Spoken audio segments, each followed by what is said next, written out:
Leave the noise of the day behind. Tonight, the galaxy is just a gentle light in the distance. Close your eyes, find your comfort, and let the silence hold you. Subscribe, and you'll always have a new chapter waiting, whenever you need it.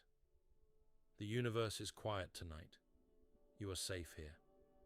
Let your breathing slow down, matching the slow turn of the stars. Let's drift together into the story of the cosmos. Preface.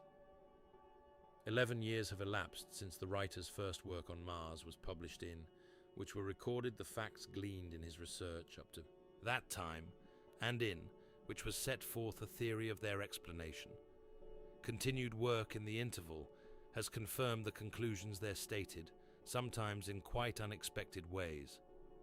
5 times during that period, Mars has approached the Earth within suitable scanning distance and been subjected to careful and prolonged scrutiny. Familiarity with the subject, improved telescopic means, and long-continued training have all combined to increased efficiency in the procuring of data, and to results which have been proportionate. A mass of new material has thus been collected, some of it along old lines, some of it in lines that are themselves new, and both have led to the same outcome. In addition to thus pushing inquiry into advanced portions of the subject, study has been spent in investigation of the reality of the phenomena upon which so much is based, and in testing every theory which has been suggested to account for them. From diplopia to optical interference, each of these has been examined and found incompatible with the observations. The phenomena are all they have been stated to be, and more. Each step forward in observation has confirmed the genuineness of those that went before. To set forth science in a popular, that is, in a generally understandable form, is as obligatory as to present it in a more technical manner. If men are to benefit by it, it must be expressed to their comprehension. To do this should be feasible for him who is master of his subject, and is both the best test of, and the best training to, that post. Especially vital is it that the exposition should be done at first hand, for to describe what a man has himself discovered comes as near as possible to making a reader the co-discoverer of it. Not only are thus escaped the mistaken glosses of second-hand knowledge, but an aroma of actuality, which cannot be filtered through another mind without sensible evaporation, clings to the account of the pioneer. Nor is it so soft to make any well-grasped matter comprehensible to a man of good general intelligence, as is commonly supposed. The whole object of science is to synthesize and so simplify, and did we but know the uttermost of a subject, we could make it singularly clear. Meanwhile, technical phraseology, useful as shorthand to the cult, becomes meaningless jargon to the uninitiate, and is paraded most by the least profound. But worse still, for their employ symbols tend to fictitious understanding. Formulae are the anesthetics of thought, not its stimulants. Time equals 1,200 milliseconds, and to make anyone think is far better worthwhile than cramming him with ill-considered and therefore indigestible learning. Even to the technical student, a popular book, if well done, may yield most valuable results. For nothing in any branch of science is so little known as its articulation, how the skeleton of it is put together, and what may be the mode of attachment of its muscles. Contents. Page. Preface 7. Natural Features. Chapter 1. On Exploration. 3.2. A Departure Point 12.3. A Bird's-Eye View of Past Martian Discovery. 20. April. The Polar Caps. 32 May. Behavior of the Polar Caps 41/6, Martian Polar Expeditions 54/7, White Spots 73/8, Climate and Weather 82/9, Mountains and Cloud 96/10, the Blue-Green Areas 108/11, Vegetation 119/12, Terraqueousness and Terrestriality 128/13, the Reddish Archery Tracts 148/14, Summary 159, Non-Natural Features 15th, The canals, 173/16. Their system, 184/17. Gemination of the canals, 192/1. The diplopic theory, 196/2. The interference theory, 201/3. The illusion theory, 202/18. The double canals, 204/19 canals in the dark regions, 243 20th oases, 249 21st, carets on the borders of the Great. Diaphragm 265 22nd. The canals photographed 271, the canals in action 23rd. Canals kinematic 281 24th. Canal development individually instanced 304 25th. Hibernation of the canals 313 26th. Arctic canals and polar rifts 325 27th. Oases kinematic 330. Explanation 28th. Constitution of the canals and oases 337 29th. Life 348 30. Evidence 360 31. The husbanding of water 366 32.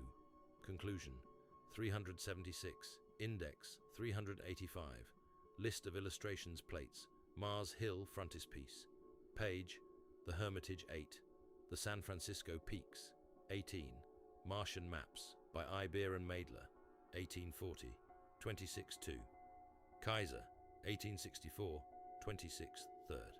Time vienat sartris tuxtoshi piecisimti millisekundes slips vitra flammarion resume tuxtos astoni simti septindesmit seshidivdesmit septini ceturtais green tuxtos astoni simti septindesmit septini divdesmit septini piectais schiaparelli tuxtos astoni simti septindesmit septini divdesmit astoni sestais schiaparelli tuxtos astoni simti septindesmit devini divdesmit astoni septitais schiaparelli tuxtos astoni simti astondesmit viens divdesmit devini astotais schiaparelli 1884 29th of September. Lowell 1894 30th of October. Lowell 1896 30th of November. Lowell 1901 31st of December. Lowell 1905 31st of December. South Polar Cap 1905 42. North Polar Cap 1900 544. Mare Erythraeum, Martian date December 30 120. Mare Erythraeum, Martian date January 16 122. Mare Erythraeum, Martian date February 1st 124. Mare Erythraeum, Martian date February 21 126. Mars on Mercator's projection 384 cuts appearing in text. South Polar Cap in winter 56 Hellas. In winter 59, white south of Nectar and Solace. Lacus 59, northern cap hooded with vapor 64, northern cap unmasked 65, deposition of frost 71st, northern snow 72, white in Elysium 75, white in the ponds Hectoris 78, projection on Terminator 101 lines, in dark area 117, map of North America at the close of Archean time 132, North America at opening of Upper Silurian period 134, map of North America after the Appalachian Revolution 135, North America in the Cretaceous period 136, North America showing the parts underwater in the Tertiary era 137, Earth's desert areas, Western Hemisphere 156, Earth's desert areas, Eastern Hemisphere 157, showing the Eumenides Orcus 183, Martian doubles 206, Martian doubles 207, mouths of Euphrates and Physon, June 1903 219, peculiar development of the Ganges 228, Digihun, the narrowest double 229, the Sabius Sinus, embouchure for the double Hiddekel and Gihon 232, the Propontis 1905 247, Fons Immortalis June 19th, 254, Utopia Regio. 1903, 256, Ascraeus, Lucas and Gigas. March 2nd, 1903, 258, Peculiar Association of the Luci Ismeni with double canals. 260, Lucas Ismenius. March 1903, 262, showing seasonal change. 285, showing seasonal change. 285, mean canal cartouches. 298, showing development of the Brontes. 1. February 25, 306, 2. March 30, 373, April 374, May 4, 308 v, May 7, 308 6, July 18, 309, cartouches of the Brontes, 311, Amenthys alone in February, 319 Amenthys feebler and still alone in March, 319, appearance of Thoth with Triton and curved Nepenthys. Amenthys vanished, April 23, 120, advent of the Lucas Morris, May 29, 321, Amenthys with Thoth Nepenthes, July 322, cartouches of Amenthys, Thoth and their combination, 323, phonology curves, Earth 342, phonology curves, Mars 343, natural features, Mars and its canals. Chapter 1. On exploration. From time immemorial travel and discovery have called with strange insistence to him who, wandering on the world, felt adventure in his veins. The leaving familiar sights and faces to push forth into the unknown has with magnetic force drawn the bold to great endeavor and fired the thought of those who stayed at home. Spur to enterprise since man first was, this spirit has urged him over the habitable globe. Linked in part to mere matter of support, it led the more daring of the Aryans to quit the shade of their beech trees, reposeful as that umbrage may have been, and wander into Central Asia, so to perplex philologists into believing them to have originated there, it lured Columbus across the waste of waters, and caused his son to have carved upon his tomb that ringing couplet of which the simple grandeur still stirs the blood. A Castilla y a León nuevo mundo dio Colón. To Castile.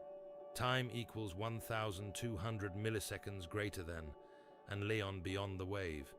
Another world Columbus gave. It drove the early voyagers into the heart of the vast wilderness, there to endure all hardship, so that they might come where their kind had never stood before. And now it points man to the pole. Something of the selfsame spirit finds a farther field today outside the confines of our traversable earth. Science, which has caused the world to shrink and dwindle, has been no less busy, bringing near what in the past seemed inaccessibly remote. Beyond our earthman's penetration has found it possible to pierce, and in its widening circle of research has latterly been made aware of another world of strange enticement across the depths of space. Planetary distances, not mundane ones, are here concerned, and the globe to be explored, though akin to, is yet very different from, our own. This other world is the planet Mars. Sundered from us by the ocean of ether, a fellow member of our own community of matter, there makes its circuit of the sun upon whose face features show, which stamp it as cognate to that on which we live. In spite of the millions of miles of intervening matterless expanse, upon it markings can be made out that distantly resemble our Earth's topography and grow increasingly suggestive as vision shapes them better, and yet among the seemingly familiar reveal aspects which are completely strange. But more than this, over the face of it, sweep changes that show it to be not a dead, but a living world, like ours in this, and luring curiosity by details unknown here to further exploration of its unfamiliar ground. To observe Mars is to embark upon this enterprise, not in body, but in mind.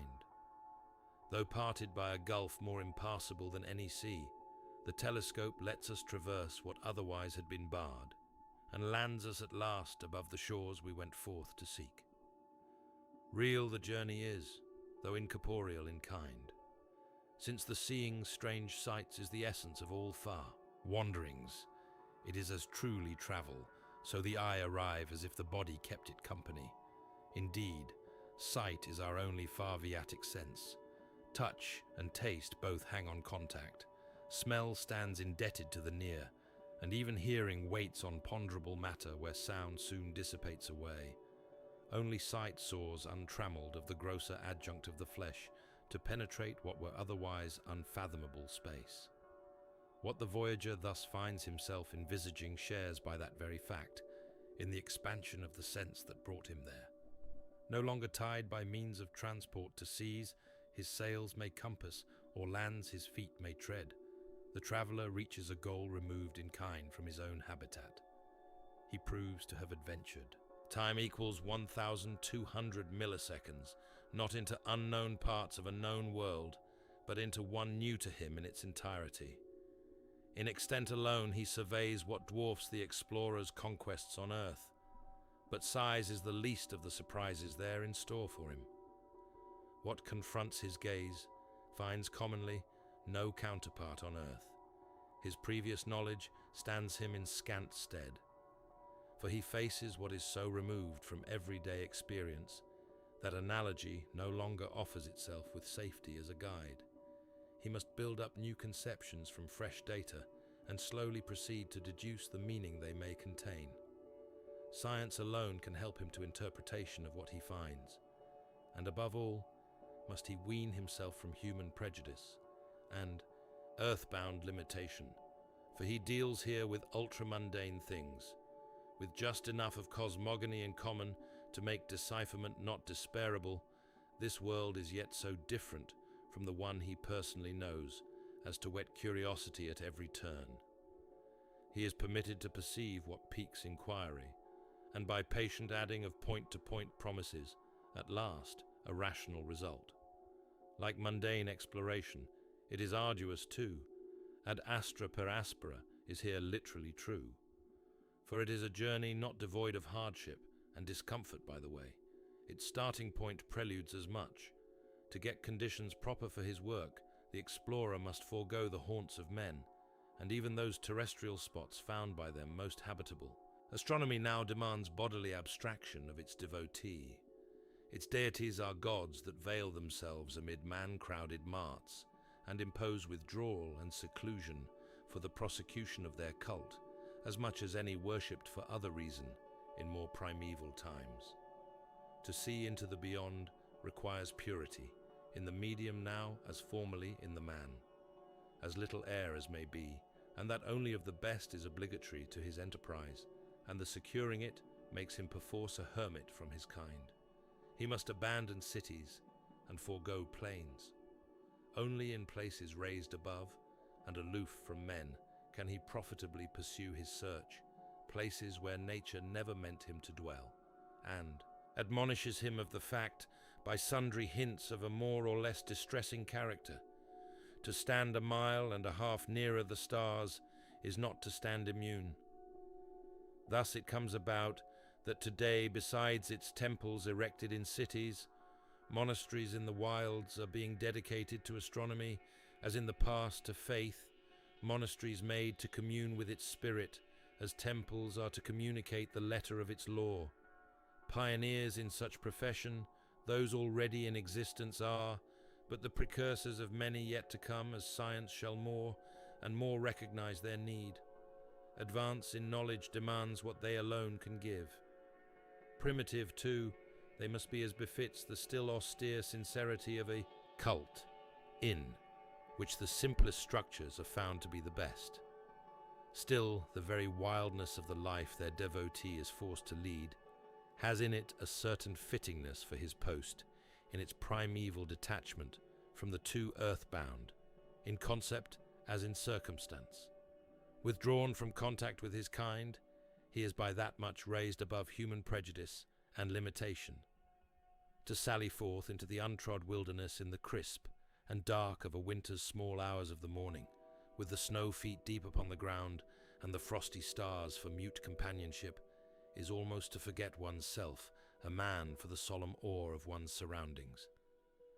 Fitting portal to communion with another world, it is through such avenue one enters on his quest, where the common and familiar no longer jostle the unknown and the strange.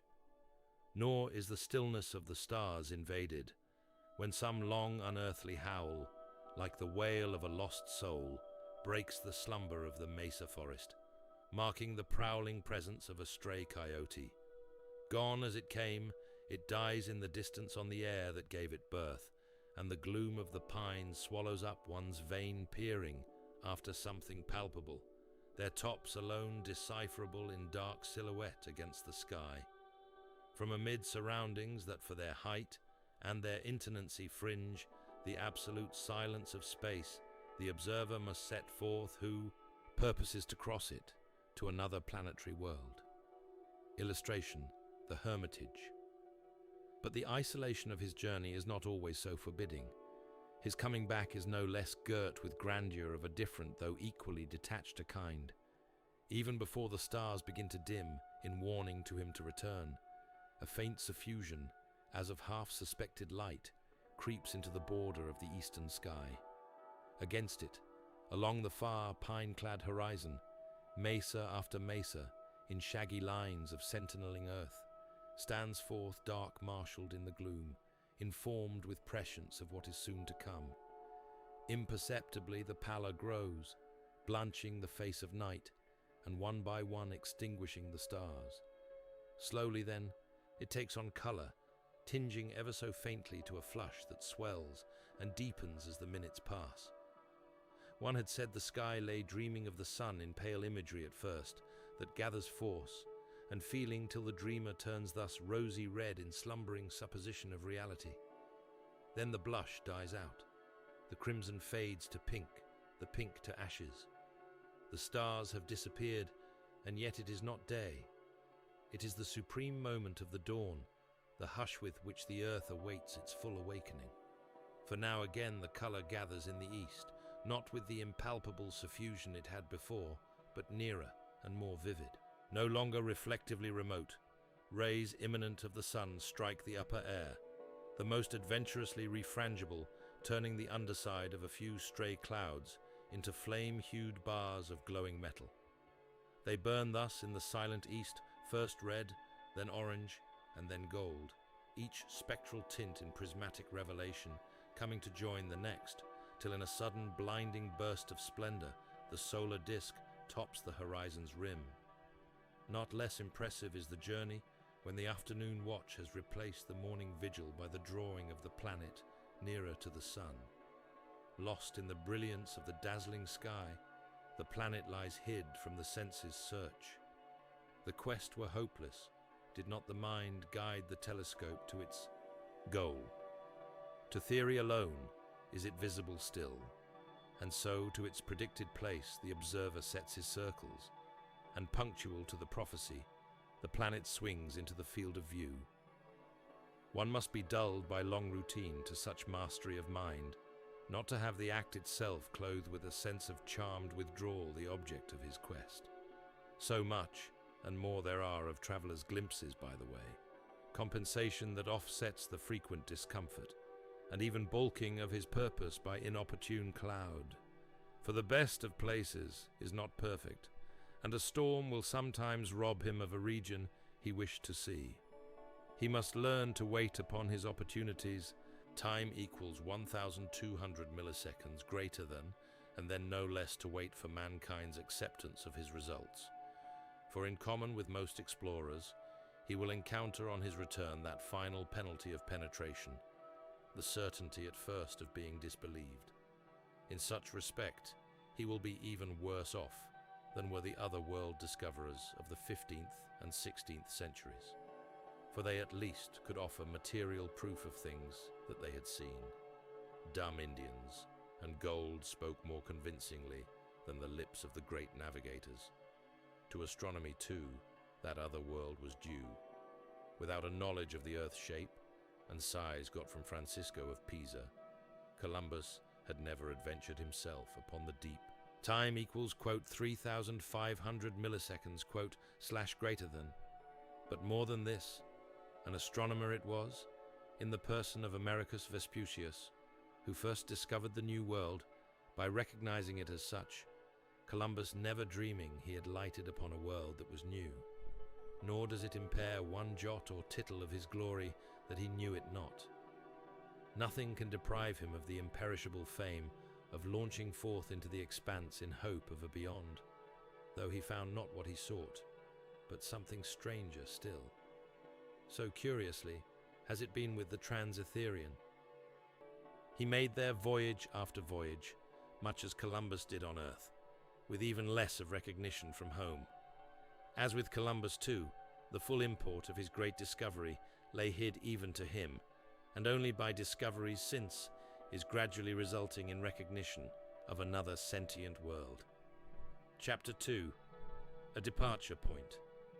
As the character of the travel is distinctive, so the outcome of the voyage is unique. If he choose his departure point aright, the observer will be vouchsafed an experience without parallel on Earth. To select this, setting out station is the first step in the journey upon which everything depends. For it is essential to visual arrival that a departure point be taken where definition is at its best. Now, so far as our present knowledge goes, the conditions most conducive to good seeing turn out to lie in one or other of the two great desert belts that girdle the globe. Many of us are unaware of the existence of such belts, and yet they are among the most striking features of physical geography. Could we get off our globe and view it from without, we should mark two sash-like bands of country to the poleward side of either tropic, where the surface itself lay patently exposed. Unclothed of verdure themselves, they would stand forth, doubly clear by contrast, for elsewhere cloud would hide to a greater or less extent the actual configuration of the Earth's topography to an observer scanning it from space.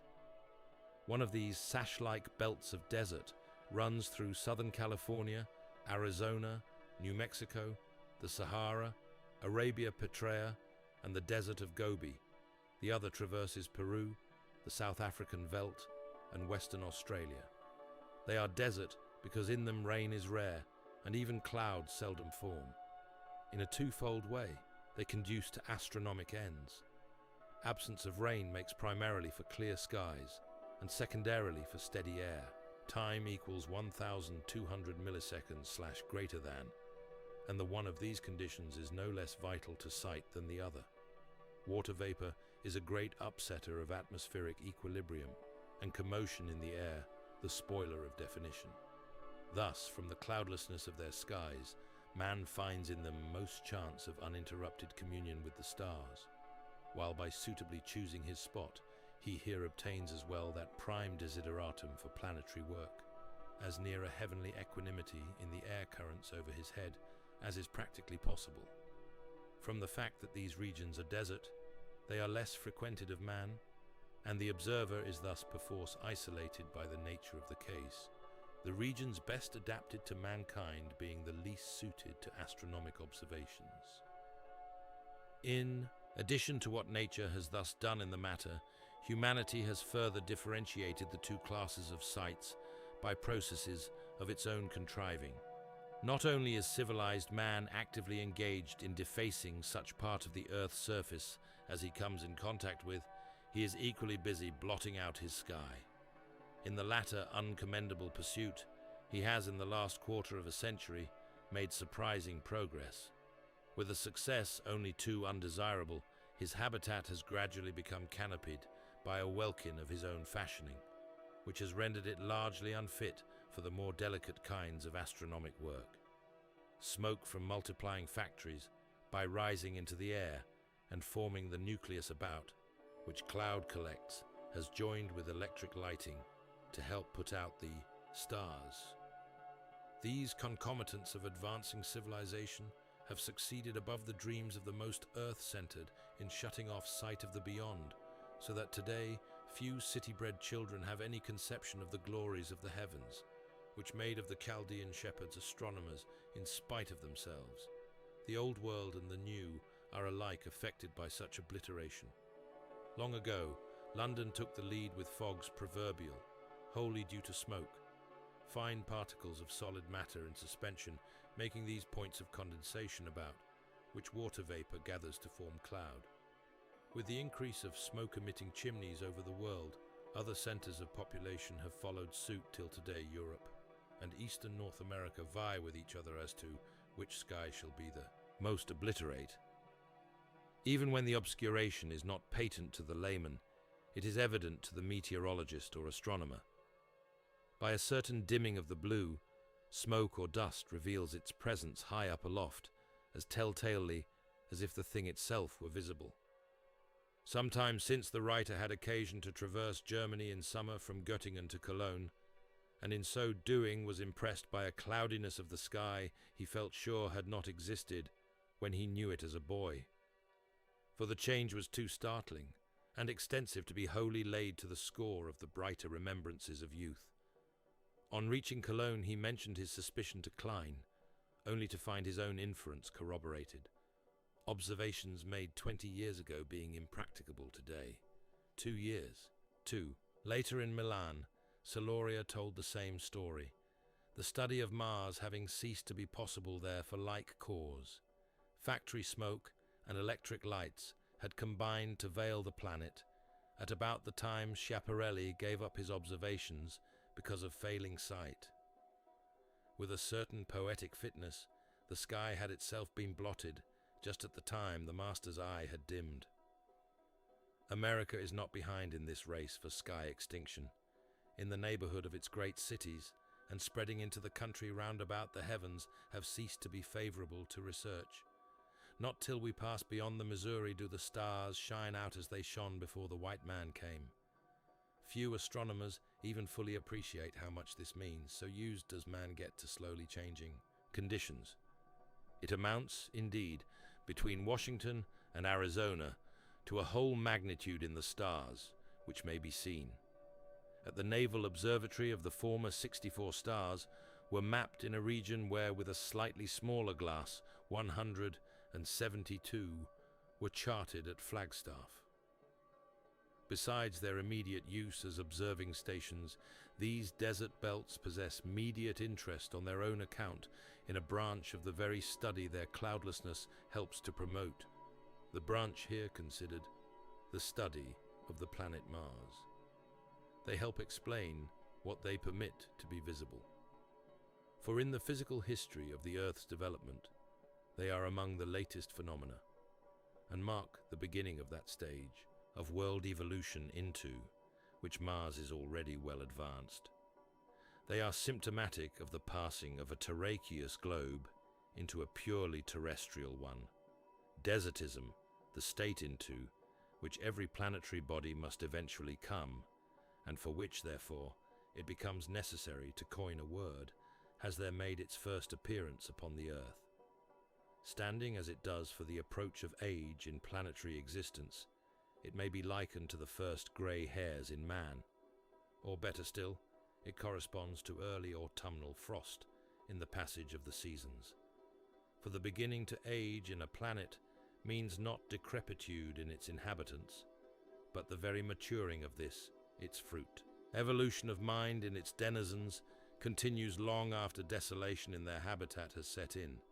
Indeed, advance in brain power seriously develops only when material conditions cease to be bodily propitious, and the loss of corporeal facilities renders its acquisition necessary to life. The resemblance, distant but distinctive, of the climatic conditions necessary on Earth for the best scanning of Mars, with those which prove to be actually existent on that other world, has a bearing on the subject worth considerable attention. It helps directly to an understanding and interpretation of the Martian state of things. Though partial only, the features and traits of our arid zones are sufficiently like what prevails on Mars to make them in some sort exponent of physical conditions and action there. Much that is soft of appreciation in a low, humid land shows itself an everyday possibility in a high and dry one. The terrible necessity of water to all forms of life, animal or vegetal, so that in the simple thought of the Aborigines rain is the only God worth great propitiation upon the due observance of, which everything depends, brings to one a deeper realization of what is really vital and what but accessory at best. One begins to conceive what must be the controlling principle of a world where water is only with difficulty to be had and rain unknown. But in addition to the fundamental importance of water, the relative irrelevancy of some other conditions usually deemed indispensable to organic existence there find illustration too. On the high plateau of northern Arizona, and on the still higher volcanic cones that rise from them as a base into now disintegrating peaks, the thin, crisp air proves no bar to life. To the fauna, their air is a very secondary consideration to water, and because the latter is scarce in the lowlands and more abundant higher up, animals ascend after it, making their home at unusual elevations with no discomfort to themselves. Deer range to heights where the barometric pressure is but 3/5 that of their generic habitat. Bear do the like, the brown bear of Northern American sea level being here met with 2 miles above it. Nor is either animal a depauperate form. Man himself contrives to live in comfort and propagate his kind, where at first he finds it soft to breathe. Nor are these valiant exceptions, as Merriam has ably shown in his account of the San Francisco Peak region for the Smithsonian Institution, a most interesting report, by the way. The other animals are equally adaptive to the zones of more northern latitudes on the American continent, zones paralleled in their flora and fauna by the zones of altitude up this peak, all which shows that paucity of air is nothing like the barrier to life we ordinarily suppose, and is not for an instant to be compared with dearth of water. If in a comparatively short time an animal or plant accustomed to 30 inches of barometric pressure can contrive to subsist sensibly unchanged at 18, it would be rash to set limits to what time may not do. And this the more for another instructive fact discovered in this region by Merriam, that the existence of a species was determined not by the mean temperature of its habitat, but by the maximum temperature during the time of procreation. A short warm season in summer alone decides whether the species shall survive and flourish. That it has afterward to hibernate for 6 months at a time does not in the least negative the result. Illustration. Time equals 1,200 milliseconds / greater than less than underscore the San Francisco peaks underscore. That the point of departure should thus prove of twofold importance, speeding the observer on his journey and furnishing him with a vade-mecum on arrival, is as curious as opportune. Without such furtherance, to the bodily eye on the one hand and the mind's eye on the other, the voyage were less conclusive in advent and less satisfactory in attent. Chapter 3. A bird's eye view of past Martian discovery. With Mars, discovery has from the start waited on apparent disk. To this end, every optical advance has contributed from the time of Galileo's opera glass to the present day, for apparent distance stands determined by the size of the eye. But although it is the telescopic eye that has increased, not the distance that has diminished, the effect has been kin to being carried nearer the planet, and so to a scanning of its disk with constantly increasing particularity. Mankind has to all intents and purposes been journeying Marsward through the years. Any historic account of the planet, therefore, becomes a chronicle of seeming bodily approach. Perhaps no vivider way of making this evident, and at the same time, no better preface to the present work could be devised than by putting before the eye in orderly succession the maps made of Mars by the leading areographers of their day, since the planet first began to be charted 65 years ago. The procedure is as much as possible like standing at the telescope and seeing the phenomena steadily disclose. Seen thus in order, the facts speak for themselves. They show that from first to last, No doubt concerning what was seen existed in the minds of those competent to judge by systematic study of the planet at first hand, and furthermore, from their mutual corroboration, that this confidence was well placed. For far from there being any conflict of authorities in the case, those entitled to an opinion in the matter prove singularly at one. Beginning with Mardler in 1840, the gallery of such portraitures of the planet comprises those by Kaiser, Green, and Schiaparelli, continued since Schiaparelli's time by the earlier ones of the present writer. To this list has been added one by Flammarion, which, though not solely from his own work, gives so just a representation of what was known at the date, 1876, as to merit inclusion.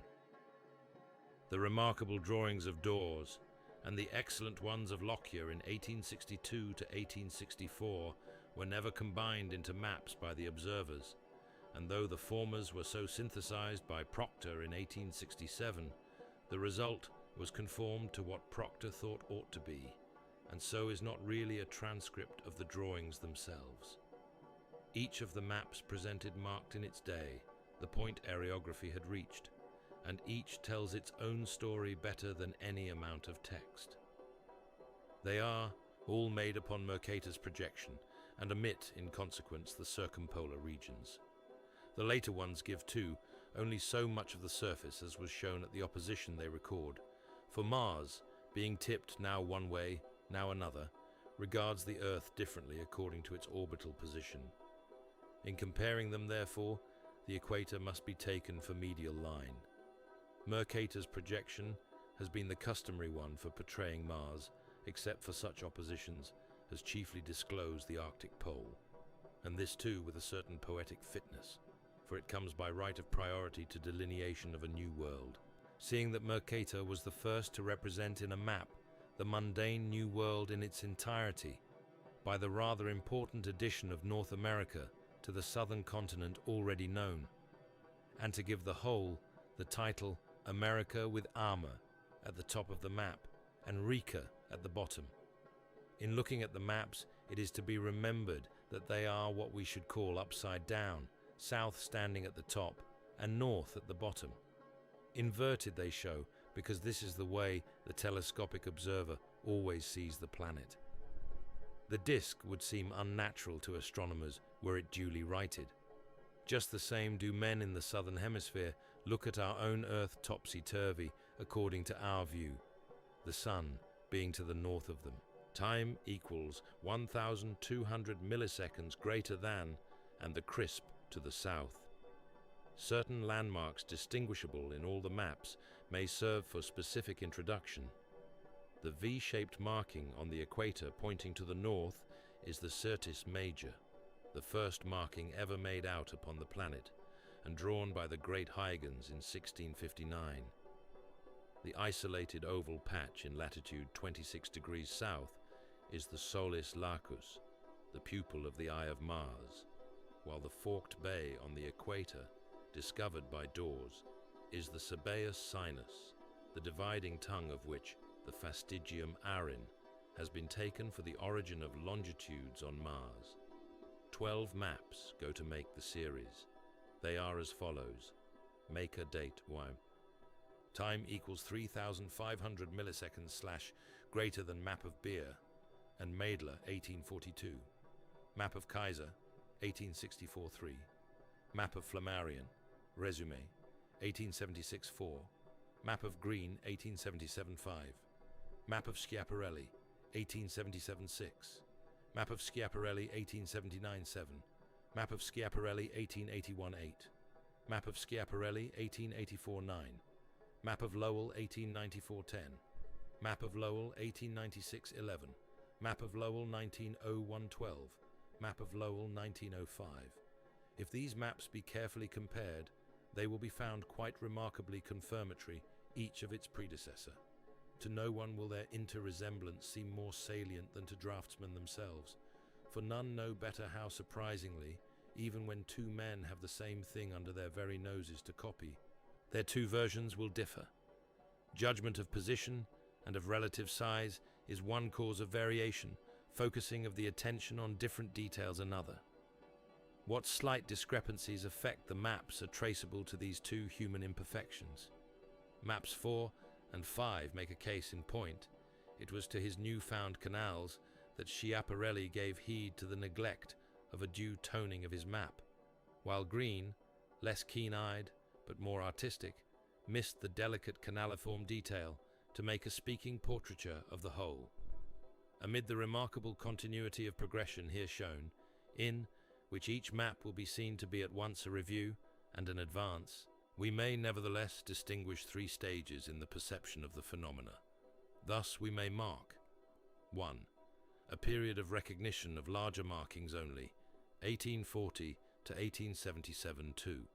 A period of detection of canals intersecting the bright regions or lands, 1877 to 1892. 3. A period of detection of canals traversing the seas and of oases scattered over the surface, 1892 to 1905. Each period is here represented by 4 charts, and each expresses the result of a more minute and intimate acquaintance with the disk than was possible to the one that went before.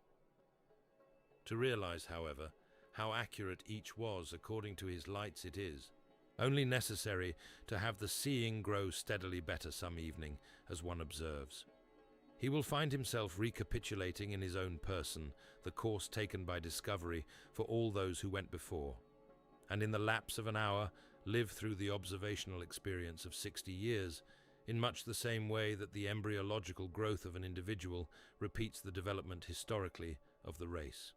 2 verses of Ovid, which the poet puts into the mouth of Pythagoras, outline with something like prophetic utterance the special discoveries, which mark the 3 periods apart. Ovid makes Pythagoras say of the then world, vidi ego, quod fuerat quondam solidissima tellus esse fretum, vidi factus ex equorteras. Ovid, Metamorphoses 15, 262. Where once was solid ground I've seen a strait, lands I've seen made from out the sea. True as the verses are of earth, the poet could not have penned them otherwise had he meant to record the course of astronomic detection on Mars, for they sound like a presentiment of the facts, a surface thought at first to be part land, part water, the land next seen to be seamed with straits, and lastly, the sea made out to be land. Such is the history of the subject, and words could not have summed it more succinctly.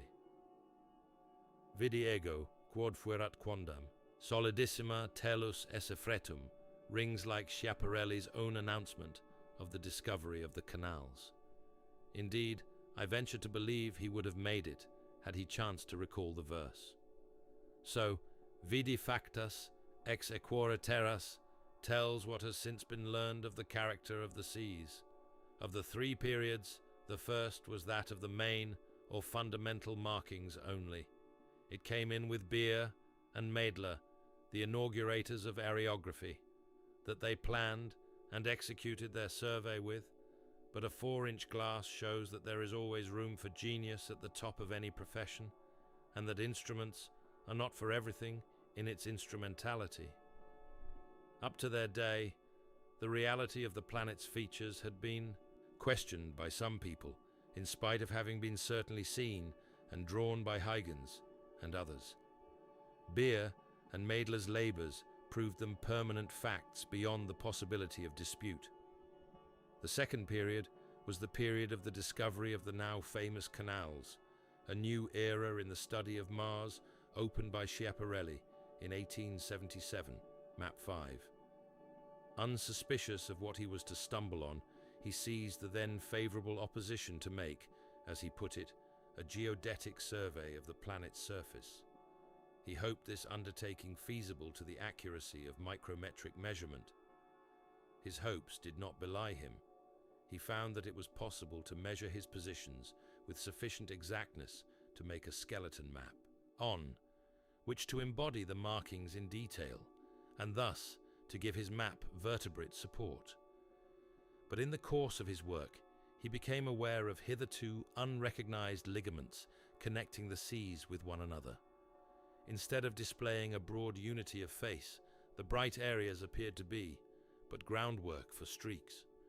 The streaks traversed them in all directions, tessellating the continents into a tilework of islands. Such mosaic was not only new, but the fashion of the thing was of a new order or kind. Straits, however, Schiaparelli considered them, and gave them the name canali, or channels. How unfamiliar and seemingly impossible the new detail was, is best evidenced by the prompt and unanimous disbelief with which it was met. Illustration, Map 1, Beer and Maedler, 1840. Illustration, Map 2, Kaiser, 1864, from Flammarion's Mars. Illustration, Map 3, Résumé by Flammarion, 1876, from Flammarion's Mars. Illustration, Map 4, Green, 1877, from Flammarion's Mars. Unmoved by the universal skepticism which rewarded what was to prove an epoch-making discovery. Time equals 1,200 milliseconds, Schiaparelli went on, in the judgment of his critics, from bad to worse. For in 1879, Map 6, he took up again his scrutiny of the planet to the detecting of yet more particularity. He reobserved most of his old canals and discovered half as many more, and as his map shows, he perceived an increased regularity in his lines. In 1881 to 1882, Map 7, he attacked the planet again, and with results yet further out of the common. His lines were still there with more beside. If they had looked strange before, they now appeared positively unnatural. Not content with irregularity, which seemed to the skeptics to preclude their being facts, he must needs see them now in duplicate. To the eyes of disbelief, this was the crowning stroke of factitiousness. In consequence, no end of adverse criticism was heaped upon his observations by those who could not see. But curiously enough, what did not attract attention? The blindness of the critics was as much mental as bodily, for they failed to perceive that the very unnaturalness, which seemed to them to discredit his observations, really proved their genuineness. His discoveries were so amazing that any change in strangeness simply went to confirm the universal skepticism and clouded logic. Yet properly viewed, a pregnant deduction stands forth quite clearly on a study of the maps. Illustration, Map Phi. Schiaparelli, 1877, from Schiaparelli's Memoria. Illustration, Map 6. Schiaparelli, 1879, from Schiaparelli's Memoria. Illustration, Map 7. Schiaparelli, 1881, from Schiaparelli's Memoria. Illustration, Map 8. Schiaparelli, 1884, from Schiaparelli's Memoria. On comparing Maps 5, 6, and 7, an eye duly directed is struck by a difference in the aspect of the lines. In his first map, the canals are depicted simply as narrow winding streaks, hardly even roughly, regular, and by no means such departures from the plausible as to lie without the communicatory pale. Indeed, to a modern reader prepared beforehand for geometric construction, they will probably appear no canals at all. Certainly the price of acceptance was not a large one to pay, but like that of the Sibylline books, it increased with putting off. What he offered the public in 1879 was much more dearly to be bought. The lines were straighter, narrower, and in every way less natural than they had seemed 2 years before. In 1881 to 1882, they progressed still more in unaccountability. They had now become regular rule, and compass lines, as straight, as even, and as precise as any draftsman could wish, and quite what astronomic faith did not desire. Having thus donned the character, they never more put it off. Now, this curious evolution in depiction points, rightly viewed, to an absence of design. It shows that Schiaparelli started with no preconceived idea on the subject. On the contrary, it is clear that he shared to begin with the prevailing hesitancy to accept anything out of the ordinary. nor did he overcome his reluctance, except as by degrees he was compelled. For the canals did not change their characteristics from one opposition to another. The eye it was that learned to distinguish what it saw, and the brain made better report as it grew familiar with the messages sent it. In other words, it is patent from these successive maps that the geometrical character of the canals was forced upon Schiaparelli by the things themselves, instead of being, as his critics took for granted, foisted on them by him. We have since seen the regularity of the canals so undeniably that we are not now in need of such inferential support to help us to the truth. But too late, as it is, to be of controversial moment, the deduction is none the less of some corroboratory force. With the third period enters what has been done since Schiaparelli's time. For that master was obliged, from failing sight, to close his work with the opposition of 1890. In 1892, W.H. Pickering at Arequipa was the chief observer of the planet, and made two important discoveries. One was the detection of small round spots scattered over the surface of the planet and connected with the canal system. The other, the perception of what seemed to him more or less irregular lines traversing the Mare Erythraeum. Both were notable detections. The first set of phenomena he called lakes, the second river systems, sometimes schematically canals, but without committing himself to canaliform characteristics, as his drawings make clear. The same phenomena were seen at that opposition at the Lick by Schabel, Barnard and others, and called streaks. These discoveries took from the Maria their supposed character of seas, a most important event in knowledge of Mars. Illustration, Map 9, Lowell, 1894. Illustration, Map 10, Lowell, 1896. Illustration, Map 11, Lowell, 1901. Illustration, Map 12, Lowell, 1905. The next advance was the detection at Flagstaff in 1894 of their canaliform characteristics by my then assistant Mr. Douglas, who in place of the irregular streaks and river systems of his predecessors found the seas to be crossed by lines as regular and as regularly connected as the canals in the light regions. To him they appeared broad and ill-defined, but so habitually did to him the canals in the light areas, while for directness and uniformity the one set showed as geometrically perfect as the other. All the dark Maria of the southern hemisphere he found to be laced with them, and that they formed a network over the dark regions, counterparting that over the light. Still more significant was the fact that their points of departure coincided with the points of arrival of the bright region canals, so that the two connected to form in its entirety a single system. After the publication of his results, Lowell Observatory Annals, Volume 1, 1895, Schiaparelli identified some of those in the Syrtis with what he had himself seen there in 1888, Memoria 6, 1899, though his own had not been sufficiently well seen of him to impress him as canals. Of other additions to our knowledge since made by the writer, the present book treats, as also of the theory they originally suggested to him, and which his later observations have only gone to confirm. Chapter 4. The Polar Caps. Almost as soon as magnification gives Mars a disk, the disk shows markings, white spots crowning a globe, spread with blue-green patches on an orange ground. The smallest telescope is capable of this far-off revelation, while with increased power the picture grows steadily more articulate and full. With a 2¼ glass, the writer saw them 35 years ago. After the assurance that markings exist, the next thing to arrest attention is that these markings move.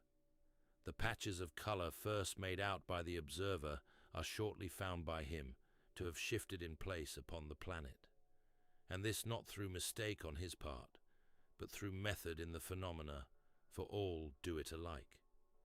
In orderly rotation, the features make their appearance upon the body's right-hand limb in the telescopic image, travel across the central meridian of the disk, and vanish over its left-hand border. One follows another, each rising, culminating, and setting in its turn under the observer's gaze. A constantly progressing panorama passes majestically before his sight, new objects replacing the old with a march so steady and withal so swift that a few minutes will suffice to mark unmistakably the fact of such procession. But for all this ceaseless turning under his gaze, after a certain lapse of time, it is evident that the same features are being shown him over again. With such recognition of recurrence comes the first advance toward acquaintance with the Martian world. For that in all their journeying, their configuration alters not, proves them permanent in place, part and parcel of the solid surface of that other globe. This surface, then, lies exposed to view, and by its turning shows itself subject, like our Earth, to the vicissitudes of day and night. In such self-exposure, Mars differs from all the four great planets, Jupiter, Saturn, Uranus, and Neptune. Features, indeed, are apparent on the first two of these globes, and dimly on the other two as well, but they lack the stability of the Martian markings. They are forever exchanging place. Time equals 3,500 milliseconds greater than, in the case of Jupiter. What we see is undoubtedly a cloud enveloped through, which occasional glimpses may possibly be caught of a chaotic nucleus below. With Saturn it is the same, and the evidence is that the like is true of Uranus and Neptune. What goes on under their great cloud canopies we can only surmise. With Mars, however, we are not left to imagination in the matter, but so far as our means permit, can actually observe what there takes place. Except for distance, which, through science, year by year grows less, it is as if we hovered above the planet in a balloon, with its various features spread out to our gaze. Below. Attention shows these areographic features to be on hand with punctual precision for their traverse of the disk once every 24 hours and 37 minutes. For over 200 years this has been the case, their untiring revolutions having been watched so well that we know the time they take to the nicety of a couple of hundredths of a second. We thus become possessed of a knowledge of the length of the Martian day, and it is not a little interesting to find that it very closely counterparts in duration our own, being only 1/35 the longer of the two. We also find from the course the markings pursue the axis about which they turn, and just as the period of the rotation tells us the length of the Martian day, so the tilt of the axis, taken in connection with the form of the orbit, determines the character of the Martian seasons. Here again we confront a curious resemblance in the circumstances of the two planets, for the tilt of the equator to the plane of the orbit is with Mars almost precisely what it is for the Earth. The more carefully the two are measured, the closer the similitude becomes. Sir William Herschel made the Martian 28 degrees. Schiaparelli reduced this to 25 degrees, and later determination by the writer puts it nearer 24 degrees. The latter is the one now adopted in the British Nautical Almanac for observers of the planet. This is a very close parallelism indeed, so that in general character the Martian seasons are nearly the counterpart of ours. In length, however, they differ, first because the year of Mars is almost double the length of the terrestrial one, and secondly, because from the greater ellipticity of Mars' orbit, the seasons are more unequal than is the case with us, some being run through with great haste, others being lingered on a disproportionate time. It is usual on the Earth to consider spring as the period from the vernal equinox, about March 21st, to the summer solstice, about June 20th, summer as lasting thence to the autumnal equinox, autumn from this latter date, about September 20th, to the winter solstice on December 21st. Time equals 1,200 milliseconds greater than, and winter from that point on to the next spring equinox again. On this division our seasons in the northern hemisphere last respectively. Spring 91 days, summer 92 days, autumn 92 days, and winter 90 days. On Mars these become, reckoned in our days, spring 199 days, summer 183 days, autumn 147 days, and winter 158 days. If we had counted them in Martian days, they would have totaled about 1/35 less in number each. In its days and seasons, time equals 1,200 milliseconds / greater than then. Mars is wonderfully like the Earth. Except for the length of the year, we should hardly know the difference in reckoning of time could we some morning wake up there instead of here. Only in one really unimportant respect should we feel strange. In months, we should find ourselves turned topsy-turvy. But lunations have nothing to do with climate, nor with the alternation between night and day, and in these two important respects we should certainly feel at home. Though the axis could be determined by the daily march of any marking, and thus the planet's tropic, temperate, and polar regions marked out, the process is made easier by the presence of white patches covering the planet's poles, and known in consequence as the polar caps. It is from measures of the patches that the position of the Martian poles has actually been determined.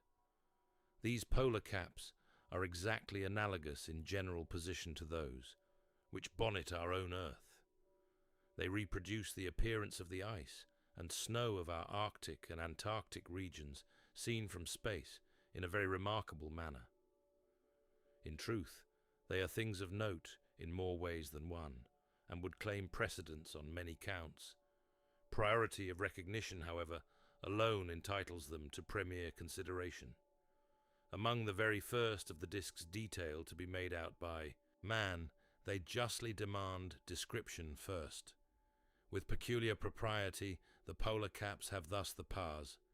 Not only do they stand first in order of visibility, but they prove to occupy a like position logically when it comes to an explanation of the planet's present physical state. It is not matter of hazard that the most evident of all the planet's markings should also be the most fundamental, the fountainhead from which everything else flows. It is of the essence of the planet's condition, and furnishes the key to its comprehension. The steps leading to this conclusion are as interesting as they are cogent.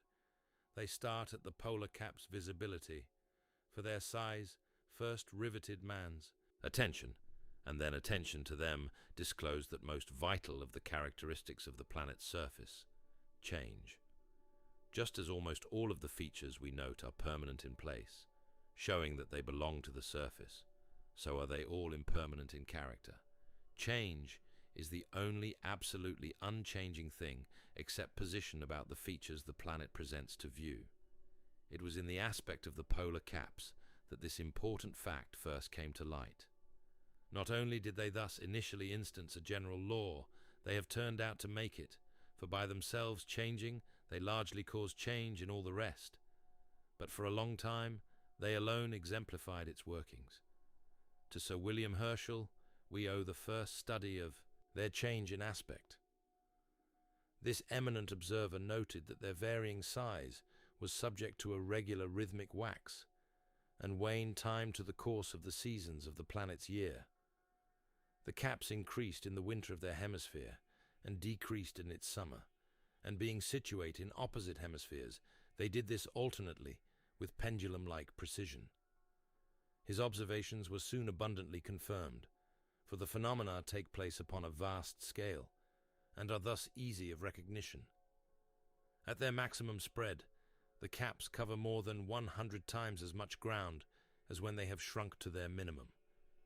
In the depth of winter, they stretch over much more than the polar zone, coming down to 60 degrees, and even 50 degrees of latitude north or south, as the case may be, thence melting till by midsummer they span only 5 or 6 degrees across. In this, they bear close analogue to the behavior of our own. Ours would show not otherwise were they viewed from the impersonal standpoint of space.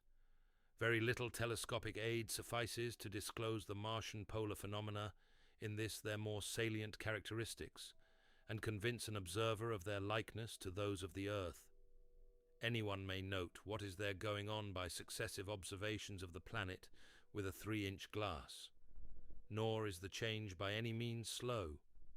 A few days at the proper Martian season, or at most a couple of weeks, produces conspicuous and conclusive alterations in the size of these nightcaps of the planet's winter sleep. Resembling our own so well, they were early surmised to be of like constitution, and composed, therefore, of ice and snow. Plausible on its face, this view of them was generally adopted, and common sense has held to it ever since. It has encountered, of course, opposition, partly from very proper conservatism, but chiefly from that earth-centered philosophy which has doubted most advances since Galileo's time, and carbonic acid has been put forward by this school of skeptics to take its place. We shall critically examine both objections, the latter first, because a certain physical fact enables us to dispose of it at once. In casual appearance, there is not much to choose between the rival candidates of common sense and uncommon subtlety, water and frozen carbonic acid gas, both being suitably white, and both going and coming with the temperature. But upon closer study, in one point of behavior, the two substances act quite unlike, and had half the ingenuity been expended in testing the theory as in broaching it. This fact had come to light to the suggestors, as it did upon examination to the writer, and had served as a touchstone in the case. At pressures of anything like 1 atmosphere or less, carbonic acid passes at once from the solid to the gaseous state. Water, on the other hand, lingers in the intermediate stage of a liquid. Now, as the Martian cap melts, it shows surrounded by a deep blue band, which accompanies it in its retreat, shrinking to keep pace with the shrinkage in the cap. This is clearly the product of the disintegration, since it waits so studiously upon it. The substance composing the cap, then, does not pass instantaneously or anything like it from the solid to the gaseous condition. This badge of blue ribbon about the melting cap, therefore, conclusively shows that carbonic acid is not what we see, and leaves us with the only alternative we know of, water. Chapter 5. Behavior of the polar caps. Assured by physical properties that our visual appearances are quite capable of being what they seem, we pass to the phenomena of the cap itself. Like as are the polar caps of the two planets at first regard, upon further study, very notable differences soon disclose themselves between the earthly and the Martian ones, and these serve to give us our initial hint of a different state of things over there from that with which we are conversant on Earth. To begin with, the limits between which they fluctuate are out of all proportion greater on Mars. It is not so much in their maxima that the ice sheets of the two planets vary. Our own polar caps are much larger than we think. Indeed, we live in them a good fraction of the time. Our winter snows are in truth nothing but part and parcel of the polar cap at that season. Now, in the northern hemisphere, snow covers the ground at sea level more or less continuously down to 50 degrees of latitude. It stretches thus far even on the western flanks of the continents, while in the middle of them, and on their eastern sides, it extends 10 degrees farther yet during the depth of winter, so that we have a polar cap, which is then 90 degrees across. In our southern hemisphere, it is much the same 6 months later, in the corresponding winter of its year. On Mars, at their winter maxima, the polar caps extend over a similar stretch of latitude. They do so, however, unequally. The southern one is considerably the larger. In 1903, 136 days after the winter solstice, in the Martian calendar, February 27th, it came down in longitude 225 degrees to 44 degrees of latitude, and may be taken to have then measured 93 degrees across. In 1905, 121 days after the same solstice, it stretched in longitude 235 degrees to latitude 42 degrees, and 158 days later, in longitude 221 degrees to latitude 41 degrees, values which, supposing it to have been round, imply for it a diameter on these. occasions of 96 and 97 degrees. It was then February 20th and March 10th, respectively, of the Martian year. These determinations of its size at the two oppositions agree sufficiently well considering the great tilt away from us of the South Pole at the time and the horizonward foreshortening of the edge of the snow. It seems from a consensus of the measures to have been some 5 degrees wider in 1903 than in 1905, which may mean a colder winter preceding the former date. The cap was still apparently without a dark contour in both years, showing that it had not yet begun to melt. Illustration: South Polar Cap, Lowell Observatory, 1905. Less has been learnt of the Northern Cap. In 1896 to 1897, when it was similarly presented skirting the other rim of the disk, a gap occurred in the observations corresponding to the time, by Martian, months between February 24th and March 22nd. On the former date, the cap came down only to latitude 55 degrees, in longitude 352 degrees on the subsequent one, and for several days after the latitude of the southern limit of the snow was such as to imply a breadth to it of about 80 degrees. The cap was now bordered by a dark line, proving that melting had already set in. It cannot, however, at its maximum have covered much more country than this, in view of its lesser extent on February 24th. Fair as our knowledge now is of the dimensions of the Martian polar caps at their maxima, we have much more accurate information with regard to their minima, and this too was obtained much earlier. That we should first have known their smallest rather than their greatest extent with accuracy may appear surprising, exactly the opposite being our knowledge of our own. It is not, however, so surprising as it appears, inasmuch as it is an inevitable consequence of the planet's aspect with regard to the sun. When the tilt of the axis inclines one hemisphere toward the sun, that hemisphere's polar cap must melt and dwindle, while at the same time it is the one best seen. Time equals 1,200 milliseconds, the other being turned away from the sun, and therefore largely from us as well, so that even such part of the latter as is illumined lies low down toward the horizon of the disk, where a slight change of angle means a great difference in size. It has thus come about that both the south and the north polar caps have been repeatedly well seen and measured at their minimum, and the measures for different Martian years agree well with one another. For the northern cap, 6 degrees in diameter is about the least value to which it shrinks. The south one becomes even smaller, being usually not more than 5 degrees across, while in 1894 it actually vanished, a thing unprecedented. Time equals, quote, 3,500 milliseconds, quote, / its absence was detected by Douglas at Flagstaff, and shortly after the announcement of its disappearance, the fact was corroborated by Barnard at the Lick.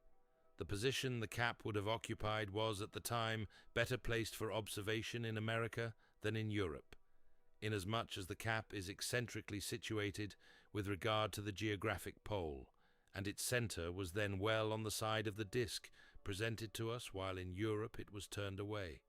This, together with the fact that it undoubtedly came and went more than once about this time, accounts for its disappearance not having been recognized there, haze left by it having apparently been mistaken for the cap itself.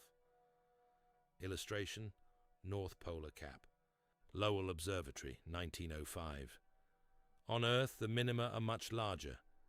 In the northern hemisphere, the line of perpetual snow or pack ice in longitude 50 degrees east runs about on the 80 degrees parallel, including within it the southern end of Franz Josef Land. Opposite this, in longitude 120 degrees west, above the North American continent, it reaches down lower still to 75 degrees, so that the cap is then from 20 to 30 degrees in diameter. In the southern hemisphere, it is even larger. In longitude 170 degrees west, the land was found by Ross to be under perpetual snow in latitude 72 degrees. Cook had reached in longitude 107 degrees east an impassable barrier of ice in latitude 70 degrees 23 minutes. The season was then midsummer. Time equals 1,200 milliseconds greater than January 30th, so that we are perhaps justified in considering 71 degrees south as about the average limit of perpetual snow or paleocrystic ice. This would make the southern cap at its minimum 38 degrees across. Pack ice with open spots extends still farther north. The Pagoda in 1845 was stopped by impenetrable pack ice in south latitude 68 degrees, and the Challenger in 1874 encountered the pack in latitude 65 degrees on the 19th of February, which corresponds about to our 19th of August, the time at which the sea should be most open. The limit of perpetual snow is thus lower in the southern than in the northern hemisphere. Here again, then, the two minima differ. Time equals 1,200 milliseconds, but in the reverse way from what they do on Mars. From this, we perceive that the variations in size of the caps are much more striking on Mars than on the Earth, and that these are due chiefly to the difference in the minima, the maxima not varying greatly. To explain these interesting diversities of behavior in the several polar caps, we shall have to go back a little in general physics in order to get a proper takeoff. It is a curious concomitant of the law of gravity that the amount of heat received by a planet in passing from any point of its path to a point diametrically opposite is always the same no matter what be the eccentricity of the orbit. Thus, a planet has as many calories falling upon it in travelling from its vernal equinox to its autumnal as from the autumnal to the vernal again, although the time taken in the one journey be very different from that of the other. This is due to the fact that the angle swept over by the radius vector, that is, the imaginary bond between it and the Sun, is at all points proportional to the amount of heat received, just as it is of the gravity undergone, the two forces radiating into space as the inverse square of the distance. Thus, the heat received by a point or a hemisphere through any orbital angle is independent of the eccentricity of the orbit. But it is not independent of the axial tilt, for the force of the Sun's rays is modified by their obliquity. The amount of heat received at any point, in consequence of the tilt, turns upon the position of the point, and for any hemisphere taken as a whole, it depends upon the degree to which the pole is tilted to the source of heat. In consequence of being more squarely presented to its beams, the hemisphere, which is directed toward the Sun, and therefore is passing through its summer season, gets far more insolation than that, which is at the same time in the depth of its winter. For a tilt of 24 degrees, the present received value for the axis of Mars, the two hemispheres so circumstanced get amounts of heat respectively in the proportion of 63 to 37. But though the summer and winter insolation thus differ, they are the same for each hemisphere in turn. Consequently, the mere amount of heat received cannot be the cause of any differences detected between the respective maxima and minima of the two polar caps. If heat were a substance which could be stored up instead of being a mode of motion, the effect produced would be in accordance with the quantity applied, and the two caps would behave alike. As it is, the total amount has very little to say in the matter, not the amount of heat, but the manner in which this heat is made at home is responsible for the difference we observe. Now, though the total amount is the same in passing from the vernal to the autumnal equinox, as from the autumnal to the vernal, the time during which it is received in either case varies from one hemisphere to the other. It is summer in the former, while it is winter in the latter, and the difference in the length of the two seasons due to the eccentricity of the orbit makes a vast difference in the result. Winter affects the maxima, summer the minima attained. Of these opposite variations presented to us by the two caps, the maxima, the one most difficult to detect, is the easiest to explain, for the difference in the maxima seems to be due to the surpassing length of the Antarctic night. Owing to the eccentricity of the orbital ellipse pursued by Mars, and to the present position of the planet's solstices, the southern hemisphere is farther away from the sun during its winter and is so for a longer time. The seasons are in length for the northern hemisphere: spring 199 days, summer 183 days, autumn 147 days, and winter 158 days, while for the southern hemisphere they are spring 147 days, summer 158 days, autumn 199 days, and winter 183 days. The Arctic polar night is thus 305 of our days long, the Antarctic 382. Thus, for 77 more days than happens to its fellow, the southern pole never sees the sun. Now, since the total sunlight from equinox to equinox is the same in both hemispheres, its distribution by days must be different. In the southern hemisphere, the same amount is crowded into a smaller compass in the proportion of 305 to 382, that being that hemisphere's relative ratio of days. But since during winter the cap increases, there is a daily excess of accumulation over dissipation of snow, and each 24 hours must on the average add its tithe to the sum total. Since the northern days are the warmer, each adds less than do the southern ones, and furthermore, there are fewer of them. On both these scores, the amount of the deposition about the northern pole should be less than about the southern one. Consequently, the snow sheet there should be the less extensive and show a relatively smaller maximum, which explains what we see. With the minima, the action is otherwise. Inasmuch as the greater heat received during the daylight hours by the southern hemisphere is exactly offset by the shortness of its season, it would seem at first as if there could be no difference in the total effect upon the two ice caps. But further consideration discloses a couple of factors which might, and possibly do, come in to qualify the action and account for the observed effect. One is that though the total amount of heat received is the same, the manner of its distribution differs in the two hemispheres.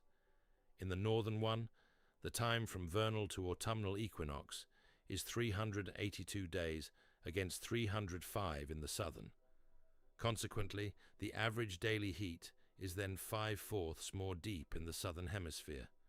Indeed, it is even greater than this, and nearer 4/3, because the melting occurs chiefly in the spring and in the first 2 months of summer, when the contrast in length of season between the two hemispheres is at its greatest. Now, a few hotter days might well work more result than many colder ones, and this would be particularly true of Mars, where the mean temperature is probably none too much above the freezing point to start with. Ice consumes so much caloric in the process of turning into any other state, laying it by in the form of latent heat before it can turn into water, and then so much more before this water can be converted into steam, that a good deal has to be expended on it before getting any perceptible result. Once obtained, however, the heat is retained with like tenacity, so that the process works to double effect. If sufficient heat be received, the ice is first melted, then evaporated, and finally formed into a layer of humid air, the humidity of which keeps it warm. Dry air is unretentive of heat, moist air the opposite, and for the melting of the ice cap to proceed most effectively, the temperature that laps it about must be as high as possible, and kept so as continuously as may be. If between days it be allowed to fall too low at night, much caloric must needs be wasted in simply raising the ice again to the melting point. This a blanket of warm air tends to prevent, and this again is brought about by a few hot days rather than by many colder ones. It is not all the heat received that becomes effective, but the surplus heat above a certain point. The gain in continuity of action thus brought about is somewhat like that exhibited between the running of an express and an accommodation train. to reach its destination in a given time, the former requires far less power because it does not have to get up. Speed again after each arrest. Thus, the whole effect in melting the snow would be greater upon that hemisphere whose summer happens to be the more deep. The greater swing in size of the cap, most exposed to the effects of the eccentricity, is, then, the necessary result of circumstances when the precipitation is not too great to be nearly carried off by the subsequent dissipation. This is the state of things on Mars, and the second of the factors above referred to. On the Earth, as we have seen, the polar caps are somewhat larger at their maximum, and very much so at their minimum. Now, this is just what should happen were the precipitation increased. Suppose, for example, that the amount of precipitation were to increase while the amount of summer melting remained the same, and this would be the case if the vapor in